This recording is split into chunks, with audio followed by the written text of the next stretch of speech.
नमस्कार दोस्तों, गार्गी क्लासेस पर आपका स्वागत है। डेट आज की 13 मई 2022। देख लेते हैं इंडियन एक्सप्रेस की इंपॉर्टेंट न्यूज़ जो भी हम इस वीडियो में डिस्कस करेंगे। सबसे पहले हम बात करेंगे एक्सप्लेन पेज की। फर्स्ट आर्टिकल है कि वाराणसी की कोर्ट ने अभी अप्रूवल दे दिया है, ऑर्डर दे दिए हैं कि ज्ञानवपी मॉस्क और काशी विश्वनाथ मंदिर, बोला इनका अच्छे से पूरा एक ड्रोन सर्वे करवाया जाए, प्रॉपर वीडियो शूटिंग करवाई जाए, फिर जिससे कि पता पड़े कि कहाँ कहाँ पर क्या चीज़ें लोकेटेड है और जो वर्डिक्ट है वो दिया जा सके आगे। बेसिकली मुद्दा क्या है वो कुछ ऐसा है कि अभी 5 हिंदू वुमेन जाती हैं, ठीक है, और वो उन्होंने पिटीशन लगाई है कि एक बार इंस्पेक्शन प्रॉपर किया जाए कि जो ज्ञानवपी मॉस्क कॉम्प्लेक्स है वहाँ पे वाराणसी में, बोले वहाँ पर जो टेंपल अवेलेबल है उस टेंपल में एक दिन ही प्रेयर होती है, और वो कौन सा दिन होता है जिस दिन वो हिंदू प्रेयर वहाँ पे होती है, वो होता है चौथा दिन, चैत्र महीने का चौथा दिन नवरात्रि में। बोला उसके अलावा और पूरी साल वो बंद रहता है। तो इनकी पिटीशन में ये रिक्वायरमेंट थी कि पूरे साल ओपन कर दिया जाए जिससे कि हम वहाँ पर आसानी से पूजा अर्चना कर सकें। तो ये बात देखो मॉस्क मुद्दा चल रहा था, तो इसी को क्लियर आउट करने के लिए वाराणसी के कोर्ट ने ऑर्डर दे दिए कि एक बार वीडियो प्रॉपर शूट हो जाए, और 17 मई तक की डेडलाइन दी है। देखो मॉस्क के बारे में अगर हम देखें तो ज्ञानवपी मॉस्क के बारे में ये बताया जाता है कि ये 1669 के टाइम पे बनाई गई थी जब मुग़ल एम्परर औरंगजेब रूल कर रहे थे, ठीक है। इसमें आप देखो कि पहले यहाँ पर एग्जिस्टिंग विश्वेश्वर टेम्पल हुआ करता था जिसको औरंगजेब ने तोड़वाया और उसके बाद में मॉस्क बनवा दी वहाँ पर। और ये चीज़ कहाँ से पता पड़ी? 1937 की एक बुक है, बुक का नाम है history of Banaras from the earliest time down to 1937, ठीक है, और राइटर का नाम है A.S. एल्तेकर। तो इस तरीके से ये बुक रेफरेंस के तौर पे आ रही है। और उस टाइम पर A.S. एल्तेकर कौन थे? Department of ancient history and culture के हेड थे, ठीक है, HOD थे। कहाँ? बनारस हिंदू यूनिवर्सिटी में। तो उन्होंने अपनी बुक में ये बात लिखी। अब देखो ये जो एविडेंसेस हैं मॉस्क में जब जाके चेक किया तो चेक करते हैं तो पता पड़ता है कि एक तो जो प्लिंथ का मतलब मेन जो फाउंडेशन वाली जो कुर्सी होती है ना, जो बिल्कुल बेस वाली जो दीवार होती है, वो अभी भी टेंपल की जो प्लिंथ थी वो की वही है, ठीक है। इसके अलावा जो कि वहाँ पर मॉस्क के कोर्टयार्ड के लिए सपोर्ट प्रोवाइड कर रही है, अच्छा खासा पूरा बेस तैयार कर दिया, मतलब टेंपल के बेस को तोड़ा नहीं गया, ऊपर के स्ट्रक्चर को तोड़ के ही मॉस्क बनाया गया। दूसरा, वहाँ पर एक दीवार भी है, उसको भी नहीं तोड़ा गया, और वो दीवार किस तरीके से यूज़ की गई है? मंदिर की दीवार थी वो, और उसको यूज़ किया गया है किबला वॉल की तरह। मतलब किबला दीवार किसको बोला जाता है?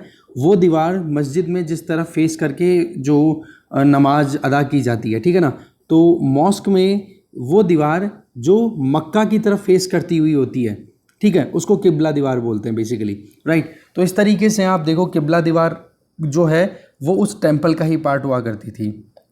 इसके अलावा इस मॉस्क का नाम जिस तरीके से है ज्ञानवपी का मतलब वेल ऑफ नॉलेज, इस तरीके से मॉस्क का नाम भी आप देख सकते हो ये है। फिर बात आ जाती है एक इस पूरे कैंपस में यह जहाँ पर बना हुआ है ये ज्ञानवपी मॉस्क, वहाँ पर एक नंदी बुल की स्कल्पचर भी है। मतलब जो नंदी बैल था शंकर भगवान के लिए, जो आपको पता है पूरा स्टोरीज सुनी होंगी आपने या देखी होंगी वीडियो जो टीवी पे आती रहती हैं। तो नंदी बुल जो आप देख सकते हो कि नंदी बुल का वहाँ पर स्कल्पचर है, ठीक है। तो ऐसे में आप देखो कि आज के टाइम पे जो काशी विश्वनाथ टेम्पल है ना, वो उस नंदी बुल की पीठ की तरफ है, जबकि हमें ये चीज़ पता है कि टेम्पल आर्किटेक्चर क्या कहता है कि नंदी बुल का फेस किस तरफ होता है? मेन टेम्पल की तरफ। इसका मतलब क्या हो गया कि जो पुराना विश्वेश्वर टेम्पल था जहाँ पर मेन सेंक्टम सेंक्टोरियम था उसको तोड़वा करके फिर मॉस्क का यहाँ पे एविडेंस हो गया। फिर बाद में उसके पीछे की तरफ का जो स्ट्रक्चर है वो अभी नया बनाया हुआ विश्वनाथ टेम्पल है। सो अगर देखें तो नंदी को इस तरफ आप दिखाओ, फेस अगर इस तरफ है तो आज का विश्वनाथ टेम्पल तो इधर है, जबकि नंदी का फेस अगर इस तरफ है तो यहाँ पर टेम्पल होना चाहिए। तो ऐसा है कि यहाँ पर टेम्पल हुआ करता था, ठीक है, विश्वेश्वर टेम्पल जो पुराना टेम्पल है मेन, और उसको यहाँ से हटा करके यहाँ पे बनवा दी मस्जिद, और तो मस्जिद की तरफ अभी इस टाइम पे नंदी का फेस है। सो ओवरऑल ये चीज़ बताई जा रही है। इसके अलावा अगर हम देखें तो आगे बताया जा रहा है कि हमारे टेम्पल की अगर बात करें तो मॉस्क को कई साल हो चुके हैं टेंपल की साइट पे बने हुए, और डिमांड ये, और बनवाया किसने ये टेंपल, लगभग जब हम आज़ाद हुए थे तब उसके टाइम, उससे पहले 18th सेंचुरी की बात है, ठीक। रानी अहिल्याबाई होलकर ने ये आज का जो विश्वनाथ, काशी विश्वनाथ टेंपल है ना, ये बनवाया था। विश्वेश्वर टेंपल को तो डिमोलिश करवा ही दिया था औरंगजेब ने, पर ये आज का जो टेंपल है वो किसने बनवाया था 18th सेंचुरी में, अहिल्याबाई होलकर ने, ठीक है। कहाँ पर, वहीं मॉस्क के साउथ डायरेक्शन की तरफ, ठीक है। और आप देखो आज काशी में हिंदू रिलीजन के लिए बहुत इम्पॉर्टेंट प्लेस के तौर पे इमर्ज होके भी आया है।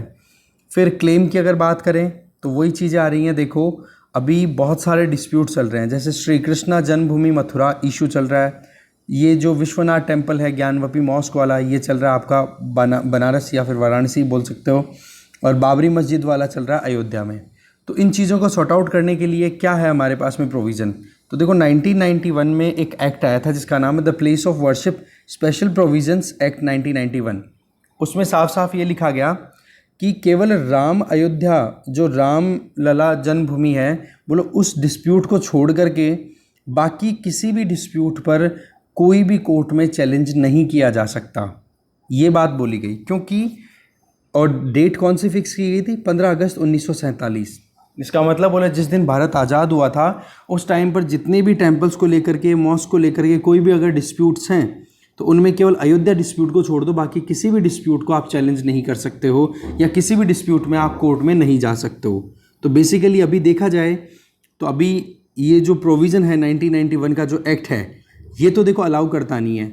और बाकी अभी फ़िलहाल वहाँ के जो सिविल जज हैं, ठीक है, उन्होंने ये ऑर्डर दे दिया है, फास्ट ट्रैक कोर्ट है वाराणसी में, वहाँ पे तो सिविल जज है आशुतोष तिवारी, तो उन्होंने ये बोल दिया कि एक बार आप पूरा सर्वे करवाओ, फिर बाद में पता पड़े कि ये मस्जिद कहाँ पर क्या है और क्या नहीं, ठीक है जी।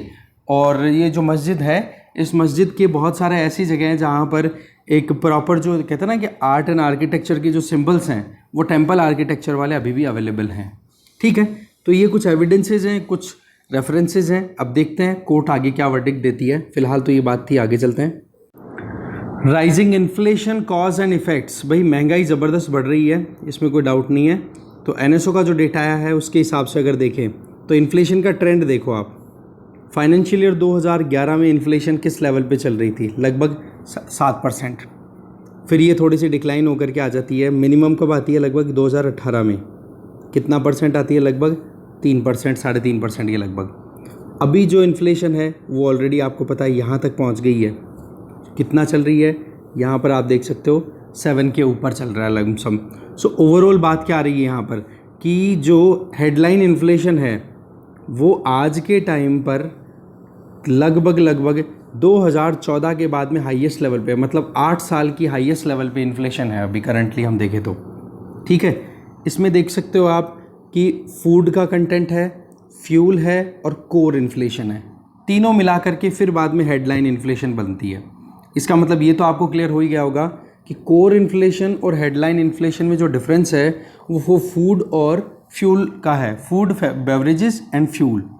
अगर आप कोर इन्फ्लेशन में इनको ऐड कर दोगे तो हेडलाइन इन्फ्लेशन हो गई, और हेडलाइन में से अगर इनको आप माइनस कर दोगे तो कोर इन्फ्लेशन हो जाएगी, ठीक है। और पेट्रोल डीजल या जो क्रूड ऑयल है उसकी प्राइस भी आप देख सकते हो लगभग $100 पर बैरल के हिसाब से चल रहा है।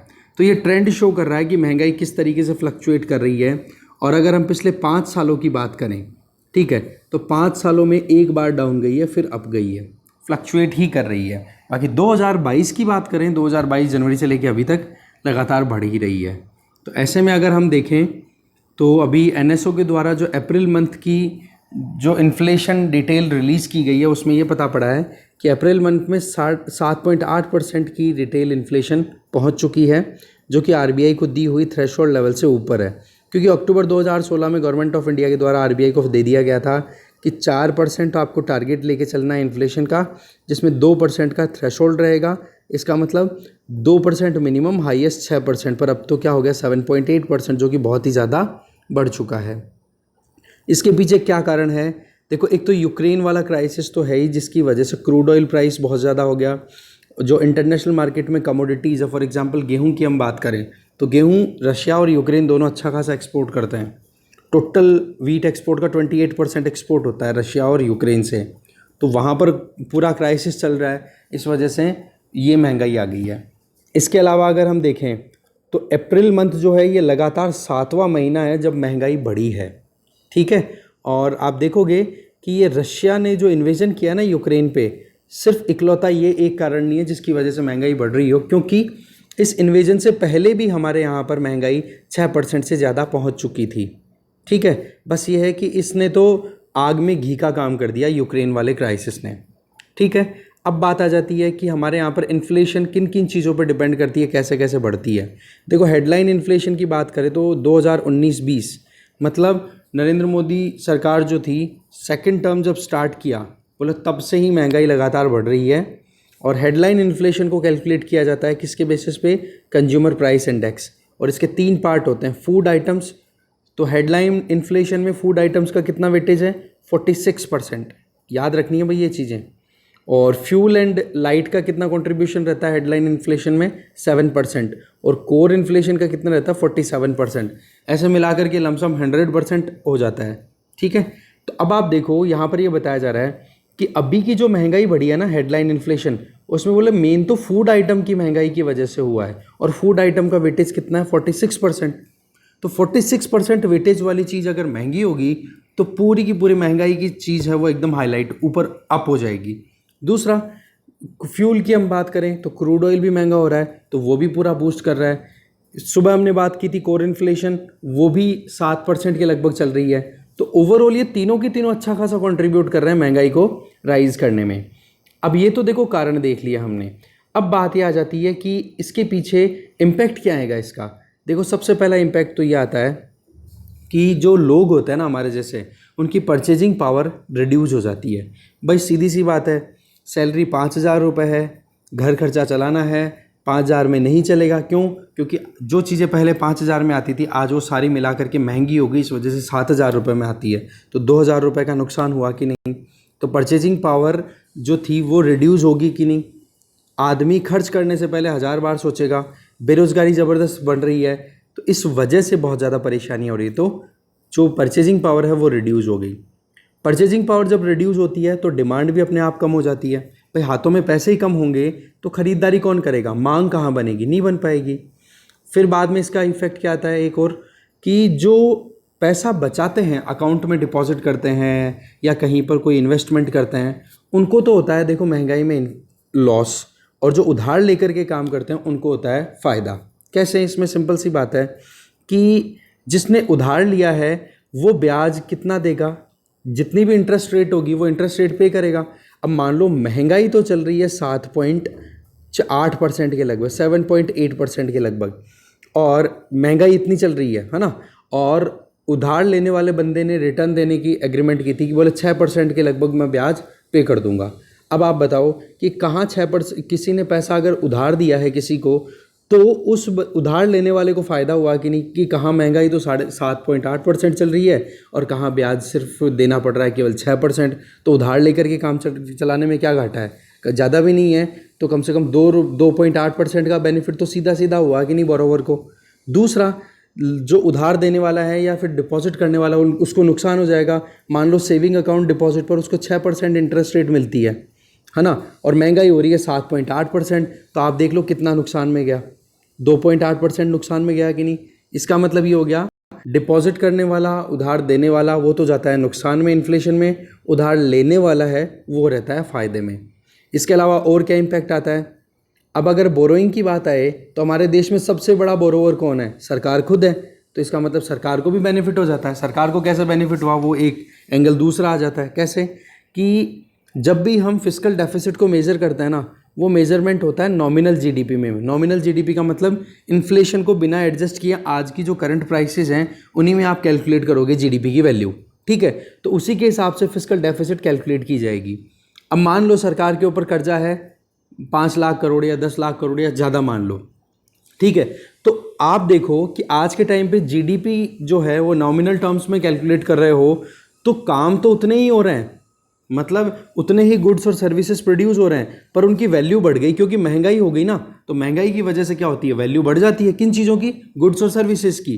जो रुपी है उसकी तो वैल्यू डाउन हो जाती है इन्फ्लेशन में।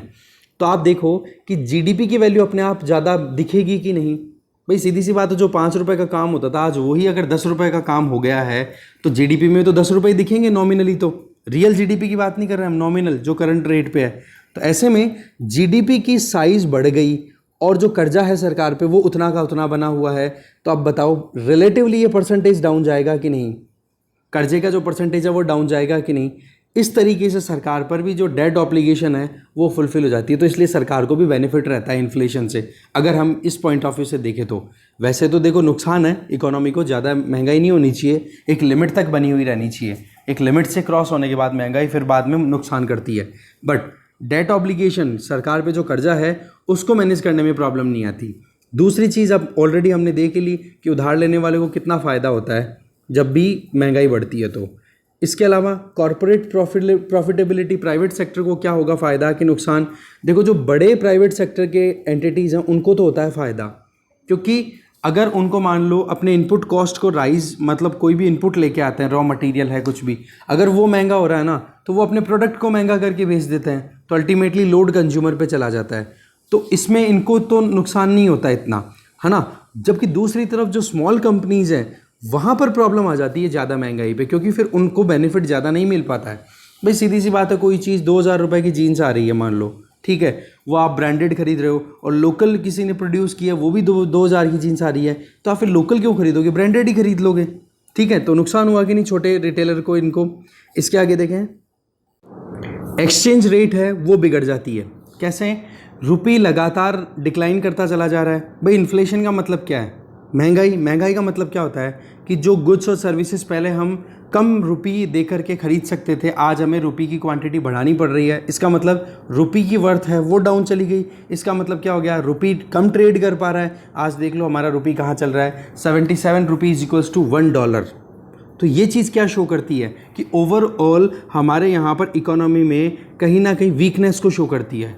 तो ऐसे में इन्वेस्टर्स है ना, वो इन्वेस्ट नहीं करेंगे इंडिया में, क्योंकि इसका एक छोटा सा एग्जांपल है। मान लो गवर्नमेंट ऑफ इंडिया की 10 साल की सिक्योरिटीज़ की हम बात करें, 10 साल का गवर्नमेंट ऑफ इंडिया जो बॉन्ड रिलीज़ करती है 10 साल के टेन्योर का, उसकी बात करें, उस पर रिटर्न मान लो 7.2% तक का इंटरेस्ट मिल रहा है उनको, इन्वेस्टर्स को। वो इन्वेस्ट करने के लिए अट्रैक्टेड फील करेगा। पर दूसरी तरफ वो जब वो देखे बंदा इन्वेस्टर कि भाई महंगाई 7.8% है, तो बोलो उल्टा यहाँ पर मुझे तो 0.6% का लॉस हो रहा है, तो वो क्यों इन्वेस्ट करेगा इंडिया में। तो इस तरीके से क्या हो जाता है, एक तरीके से एक्सचेंज रेट में भी हमें नुकसान उठाना पड़ता है।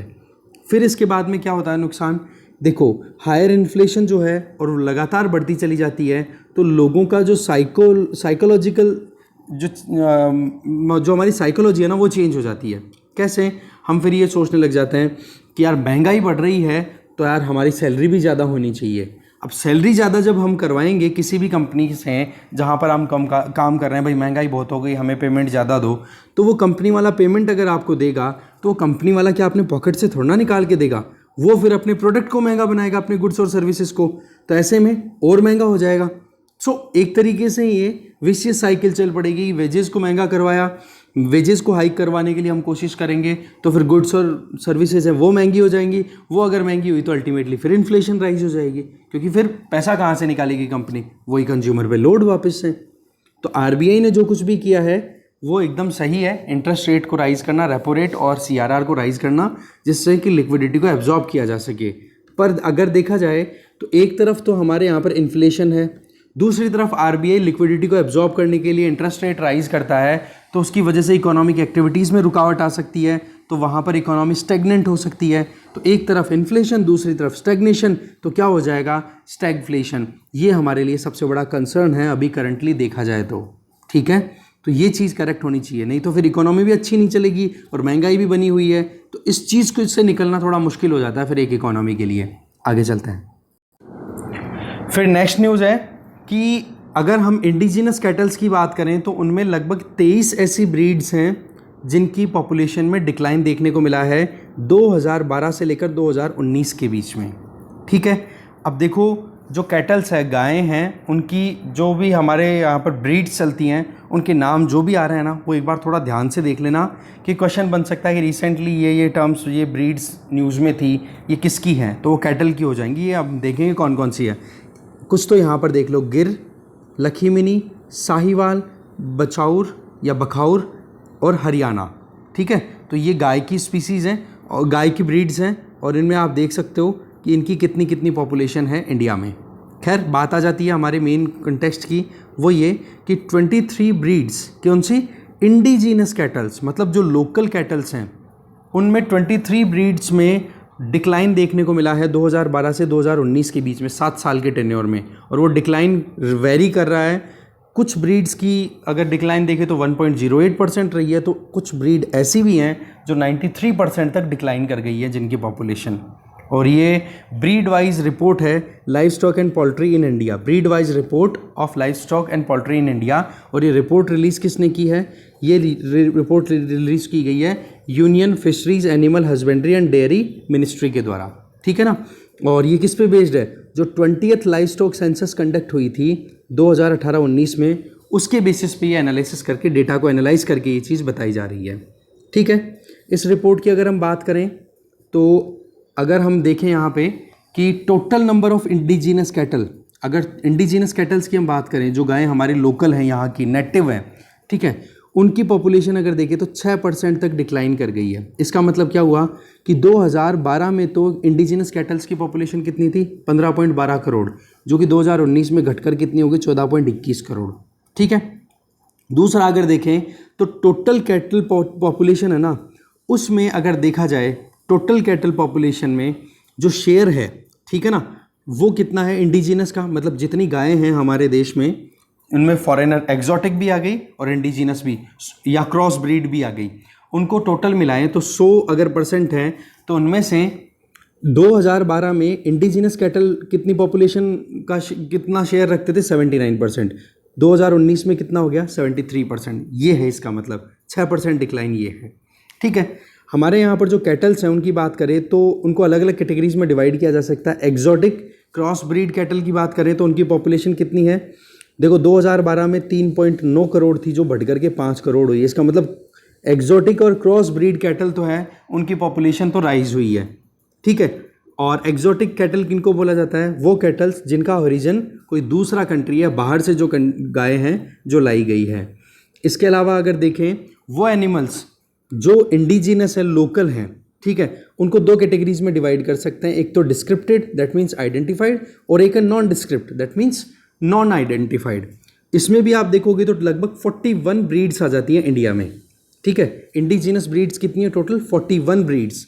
ठीक है। और उनमें से कम डेटा प्रॉपर अवेलेबल है केवल 37 का। खैर, इन 41 ब्रीड्स में से 5 ऐसी ब्रीड्स हैं, ठीक है, इन सब में 5 ब्रीड्स ऐसी हैं जिनमें सबसे ज़्यादा डिक्लाइन देखने को मिला है। वो ब्रीड्स कौन कौन सी है, वो नाम हमें ध्यान रखना है। एक तो खरियार, जिसमें 93% तक डिक्लाइन देखने को मिला है। इसी तरीके से खेरीगढ़ कितना? 75% से डिक्लाइन हुआ है। खेंकथा ये इसमें 67, मोटू 56% और हरियाणा 56%। ये आप देख लो 2012 से 2019 के बीच का डिक्लाइनिंग ट्रेंड यहाँ पे बताया जा रहा है। अब सबसे ज़्यादा डिक्लाइन किस में है, ये चीज़ आपको क्लियर है यहाँ पे कि खरियार। खरियार कहाँ पे मिलती है? मेनली उड़ीसा और छत्तीसगढ़ में। और पॉपुलेशन कितना डिक्लाइन हुआ आप देखो, 2013 में खरियार की पॉपुलेशन थी 3,83,000, ठीक है, जो कि घट करके सिर्फ 25,000 हो गई। तो 93% तक डिक्लाइन कर गई है पॉपुलेशन। हरियाणा ब्रीड जो है गाय की, वो कहाँ मिलती है? हरियाणा खुद में, इसके अलावा उत्तर प्रदेश, राजस्थान, मध्य प्रदेश और बिहार में। इसके अलावा मोटू, जिसकी पॉपुलेशन डिक्लाइन कर गई 56% से, वो कहाँ पे मिलती है? मेनली उड़ीसा में। इसी के अलावा हम देखें रेड कंडारी, ये कहाँ पे मिलती है? महाराष्ट्र में। इसके अलावा कनकथा, ये मध्य प्रदेश और उत्तर प्रदेश में मिलती है। और खेरीगढ़, ये सिर्फ उत्तर प्रदेश में मिलती है। तो इस तरीके से आप देख सकते हो कि ये वो ब्रीड्स हैं जिनमें सबसे ज़्यादा पॉपुलेशन डिक्लाइन देखने को मिला है। इसके अलावा दूसरी और ब्रीड्स भी हैं जिनमें भी पॉपुलेशन डिक्लाइन देखने को मिला है, जो कि लेस देन 50% है, जैसे डांगी, राठी, देवनी, थारपारकर, कंगायम और दूसरे और। तो ये जो नेम है ना इनके कैटल्स के ब्रीड के, ये इंडिजीनस कैटल्स हैं। ये 5 तो यहाँ वाली आ गई है, ठीक है, और बाकी ये इंडिजीनस हैं, ठीक है ना। तो इनके बारे में आप ज़रूर देखोगे, ये हमें ध्यान रखना है, ठीक है। तो ये पॉपुलेशन डिक्लाइनिंग का ट्रेंड हमें पता पड़ा। और ये 20वां जो राउंड था 20th राउंड की जो लाइव स्टॉक सेंसस हुई थी 2018-19 उसके डेटा को एनालाइज करके ये रिपोर्ट रिलीज हुई है। आगे चलता है। फिर अगली न्यूज़ है वर्चुअल समिट हुई, सेकंड कोविड वर्चुअल समिट हुई जिसमें हमारी तरफ से prime minister Narendra Modi ji participate कर रहे थे। तो इन्होंने ये कहा कि हमारा जो इंसाकॉग है इस नेटवर्क को हम हमारे पड़ोसी देशों तक भी एक्सटेंड करेंगे, ये बात बोली गई। बेसिकली ये इंसाकॉग क्या है, इसका यहाँ से आप फुल फॉर्म दे सकते हो, the Indian SARS-CoV-2 genomics consortium.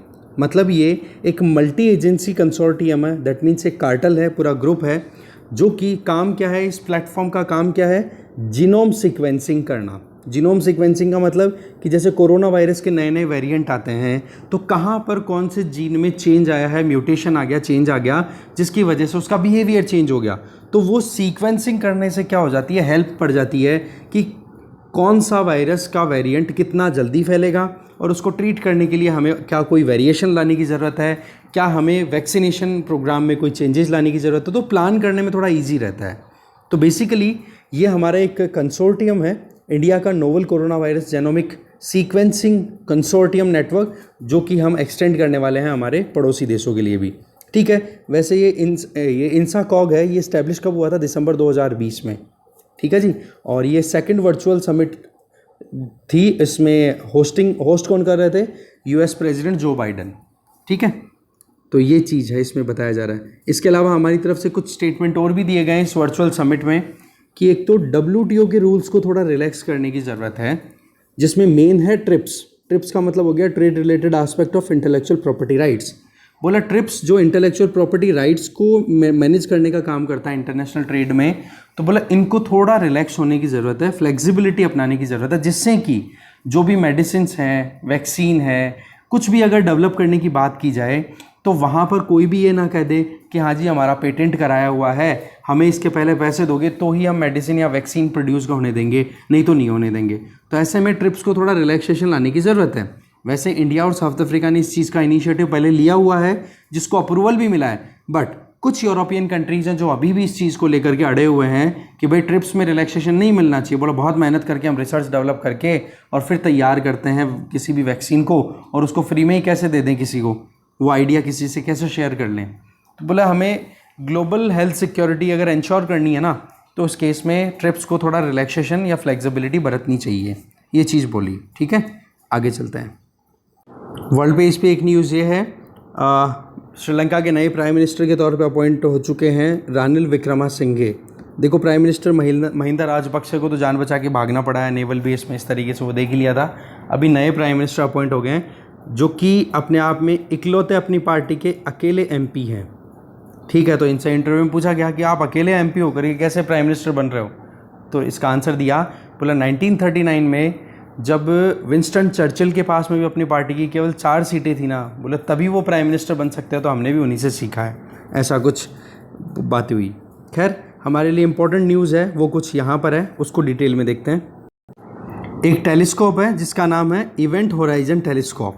ठीक है, अब आप देखो इस टेलीस्कोप ने क्या किया है, हमारी जो गैलेक्सी है जिसका नाम है मिल्की वे, ठीक है, इसमें बिल्कुल सेंटर में एक ब्लैक होल है जिसका नाम है सेजिटेरियस ए का मतलब है एस्ट्रिक का मतलब स्टार का साइन को एस्ट्रिक बोल दिया जाता है। तो सेजिटेरियस ए की पहली इमेज रिलीज की है। ठीक है, ये हमारे गैलेक्सी की का बिल्कुल सेंटर पे लोकेटेड ब्लैक होल है सेजिटेरियस ए, इसकी फर्स्ट इमेज है। ठीक है, तो ये अपने आप में बहुत बड़ा ब्रेक थ्रू है। तो एस्ट्रोनॉमर्स का ये मानना है कि ब्लैक होल बहुत ही बड़ा है और इस तरीके की ब्लैक होल की इमेज लेना बहुत मुश्किल होता है, क्योंकि वहाँ से लाइट भी एस्केप नहीं कर सकती। मतलब ये कि अगर ये एरिया ब्लैक होल का है, इधर से अगर आप इमेज लेने की कोशिश करोगे तो लाइट का यहाँ जा कर के टकरा के वापस आना ज़रूरी होता है, तब जा कर के उसकी इमेज कैप्चर होती है, किसी भी इमेज की हम बात करें तो। पर अगर यहाँ पर इस ब्लैक होल के पास में कोई लाइट पहुँच गई ना, तो बोले पहुँच के वो लाइट एस्केप नहीं करेगी, वो उसमें ही चली जाएगी, मैटर है वो भी उसी में चला जाएगा। तो इस तरीके से इमेज लेना बहुत ही ज़्यादा डिफ़िकल्ट था। बट फिर भी जो इवेंट होराइजन टेलीस्कोप है, जिसमें टोटल 8 सिंक्रोनाइज्ड रेडियो टेलीस्कोप हैं थ्रू आउट वर्ल्ड फैली हुई है, 8 डिफरेंट टेलीस्कोप्स हैं जो लगाई हुई हैं वर्ल्ड के अलग अलग एरियाज़ में, उन्होंने मिलकर के फाइनली ये कैप्चर करने में सक्सेस गेन की है। दूसरा, ये जो सैजिटेरियस ए है, ठीक है ना, ये बेसिकली सैजिटेरियस नाम कहाँ से मिला है? देखो, हमारी गैलेक्सी में बहुत सारे कॉन्स्टेलेशंस हैं, मतलब बहुत सारे ग्रुप्स हैं स्टार्स के और प्लैनेट्स के, इस तरीके से। तो उन एक का नाम है सैजिटेरियस, एक का नाम है स्कॉर्पियस। इन दोनों कॉन्स्टेलेशन के पास में ही लोकेटेड है ये सैजिटेरियस ए का मतलब हो गया एस्ट्रिक। ये मिल्की वे के सेंटर में लोकेटेड है, ठीक है। इसके अलावा आप देख सकते हो कि इसकी साइज़ क्या है। इसकी साइज़ है, जो हम सन देखते हैं ना हमारा, इसका 40 लाख गुना बड़ा साइज़ है इस ब्लैक होल का, ठीक है। इसके पहले ऐसी बात नहीं है कि ब्लैक होल की ये फर्स्ट इमेज है, इसके पहले भी एक ब्लैक होल की इमेज जो एस्ट्रोनॉमर्स हैं उन्होंने रिलीज़ कर रखी है। कैसे? उस 2019 में हुई थी, और गैलेक्सी जो है वो हमारे से लगभग 53 मिलियन लाइट ईयर्स दूर है।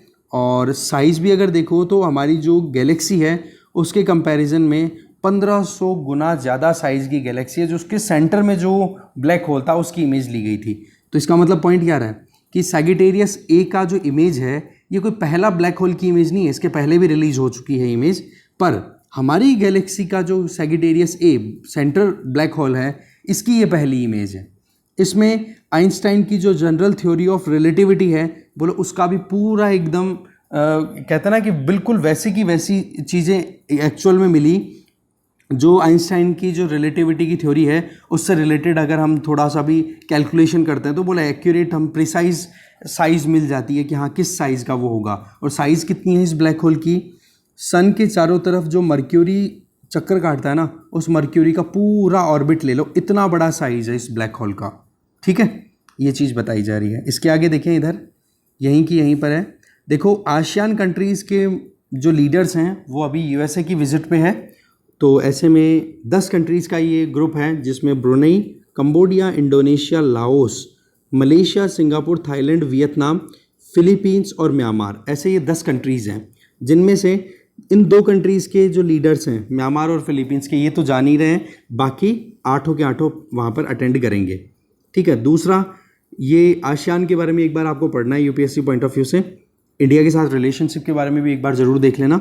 इसके अलावा देखें तो इंडो पैसिफिक रीजन में स्ट्रेटेजिकली एंगेज करने के लिए क्वाड की मीटिंग भी अटेंड होगी, जिसमें ऑस्ट्रेलिया, इंडिया, जापान और यूएसए के साथ मिलकर बातचीत करेंगे। और साउथ कोरिया और जापान, जो कि डिपेंडेंट है डिफेंस पॉइंट ऑफ व्यू से यूएसए पे, वहाँ की भी विजिट की जाएगी जो बाइडन के द्वारा। इसके आगे नेपाल की वुमेन, यहाँ पर आप देखो लाकपा शेरपा, ठीक है। शेरपा एक पर्टिकुलर कम्युनिटी है जो काम ही वही करती है, क्लाइंब करवाने का, माउंट एवरेस्ट का वो। तो बेसिकली इस लेडी ने भी रिकॉर्ड बना दिया है अभी रिसेंटली, आपको पता है, कामी रीता शेरपा, ठीक है। उसने तो रिकॉर्ड बनाया ही था, मेंस का रिकॉर्ड है 26 टाइम्स माउंट एवरेस्ट को क्लाइंब करने का। इस लेडी ने जो अभी बनाया है रिकॉर्ड, वो है ये 10वीं बार चढ़ चुकी है माउंट एवरेस्ट में पूरे ग्रुप को लेकर के, ठीक है। तो नाम ध्यान रख लेना भाई, लेखपा शेरपा ये 10 बार चढ़ चुकी है माउंट एवरेस्ट, और कामी रीता शेरपा ये मेल है, ये 26 बार चढ़ चुका है माउंट एवरेस्ट। और माउंट एवरेस्ट की हाइट कितनी है, यहाँ से आप देख सकते हो, 8848.86 मीटर्स। ओके, आगे चलते हैं। फिर इकोनॉमी पेज पे देखो, न्यूज़ कुछ ऐसी है। आपको पता है फॉरेन पोर्टफोलियो इन्वेस्टर्स पैसा निकाल के लेके जा रहे हैं हमारे यहाँ से। तो फॉरेन एक्सचेंज रिजर्व है ना, वो बहुत ज़्यादा रिड्यूस हो गया है। कितना, यहाँ पर आप फिगर देख सकते हो, 1 सेकंड में आपको बताता हूँ कि सितंबर 2021 में हमारा फॉरेन एक्सचेंज रिजर्व था 642.45 बिलियन डॉलर्स, जो कि अप्रैल 29, 2022 को कितना रह गया, 597.72 बिलियन डॉलर्स। इसका मतलब पिछले 5-6 महीनों में आप देख सकते हो, या 7-8 महीनों में लगभग 45 बिलियन डॉलर जो फॉरेन एक्सचेंज है वो निकला है हमारे यहाँ से। तो इसके लिए क्या किया है आरबीआई ने, लगभग अभी आप देखो पिछले सालों में ही, पिछले साल के टाइम की बात हम कर रहे हैं, 6 महीनों की बात करें, पिछले 6 महीनों में लगभग 16.5 टन सोना और ख़रीदा है आरबीआई ने। तो टोटल गोल्ड रिजर्व कितना हो गया इंडिया का, 760.42 टन्स, ठीक है ना। तो 760 टन के लगभग सोना अवेलेबल है। क्यों ख़रीदा है सोना? देखो अल्टीमेटली चीज़ वही आ जाती है कि विश्वास सोने पे ही होता है। फ्लक्चुएशन अगर कोई चीज़ का हो रहा है, फ्लक्चुएशन इंटरनेशनल मार्केट में ज़बरदस्त हो रहा है, तो उसमें हम कैसे प्रॉपर आगे चल सकते हैं? तो ऐसे में फिर डिपेंडेंसी गोल्ड पे ही है। तो इसी के चलते केवल आरबीआई नहीं, बाकी वर्ल्ड के दूसरे बैंक्स भी हैं, वो भी गोल्ड रिजर्व्स को राइज कर रहे हैं लगातार। कारण क्या है कि इंटरनेशनल मार्केट में जो वॉलेटिलिटी है ना, उसमें अपने आप को हम कैसे बचा के रख सकते हैं, ठीक है ना। तो उसके लिए हमने गोल्ड परचेज कर लिया, और वो जितना गोल्ड है 760.42 टन, इसमें 453 मैट्रिक टन सोना तो हमने बैंक ऑफ इंग्लैंड और bank of international settlements Switzerland, यहाँ पे हमने स्टोर कर रखा है, ठीक है। बिल्कुल सेफ जगह है, ये हमारी ओवरसीज होल्डिंग है लगभग 450 टन की, ठीक है। गोल्ड की बात करें तो इंटरनेशनली एक होता है ना कि रिजर्व के तौर पे, रिजर्व एसेट, कि भाई कोई भी बुरी परिस्थिति आ जाएगी तो बचने के लिए हमारे पास में क्या है, ठीक है। तो गोल्ड जो है वो यूएस डॉलर नंबर 1, दूसरे नंबर पे यूरो डोमिनेटेड एसेट नंबर 2, और तीसरे नंबर पे गोल्ड ही आता है जिस पर सबसे ज़्यादा डिपेंडेंसी दिखाई जाती है कि बुरी परिस्थिति आएगी तो बचाएगा कौन। तो तीसरे नंबर पे आता है सोना। तो आज के टाइम पे जो रिजर्व रखे जाते हैं ना सेंट्रल बैंक्स में, ठीक है, एक तरीके से बुरी परिस्थिति से लड़ने के लिए, उसमें सबसे ज़्यादा तो यूएस डॉलर पे डिपेंडेंसी है, दूसरे नंबर पे यूरो डोमिनेटेड एसेट्स हैं, और तीसरा है गोल्ड। तो ऐसे 760 टन का रिजर्व हो चुका है आरबीआई के पास में। बाकी देखो, गवर्नमेंट ने अभी कुछ गाइडलाइन इशू की है जिसमें यह है कि एक फाइनेंशियल ईयर में अगर आप 20 लाख रुपए अपने अकाउंट में जमा कराते हो या 20 लाख रुपए अपने अकाउंट से निकलवाते हो तो आपको पैन कार्ड और आधार कार्ड जमा कराने होंगे कॉपी के तौर पे, या फिर आप करंट अकाउंट खुलाते हो तो भी पैन कार्ड और आधार कार्ड देना होगा। ये चीज़ यहाँ पर है। स्पोर्ट्स पेज की बात करें तो ईशा और सौरभ, इन्होंने गोल्ड मेडल जीत लिया है किसमें, पिस्टल कंपटीशन में, मिक्स्ड जो था, मेल फीमेल दोनों का मिक्स जो होता है। तो ईशा सिंह और सौरभ चौधरी, इन्होंने मिक्स टीम पिस्टल गोल्ड जीत लिया है। इन इंडियन शूटर्स ने हराया किसको है, हराया भी इंडियन शूटर्स, दूसरी जो पार्टी थी रनर अप जो रहे हैं वो भी इंडियंस ही हैं जिनका नाम है पलक और सरबजोत सिंह, ठीक है। ये इनको तो मिला है सिल्वर मेडल और इधर मिला है ईशा और सौरभ को गोल्ड मेडल। और ये कंपटीशन कहाँ पे हो रहा है, कंपटीशन का नाम क्या है, the ISSF junior world cup, कहाँ पे ऑर्गेनाइज हो रहा है, जर्मनी के सुल में, ठीक है। और थॉमस कप और उबर कप की मैंने आपको ऑलरेडी बताई दी है, ये किससे संबंधित है, ये है बैडमिंटन से रिलेटेड। तो इस वीडियो में इतना ही था। Thank you very much.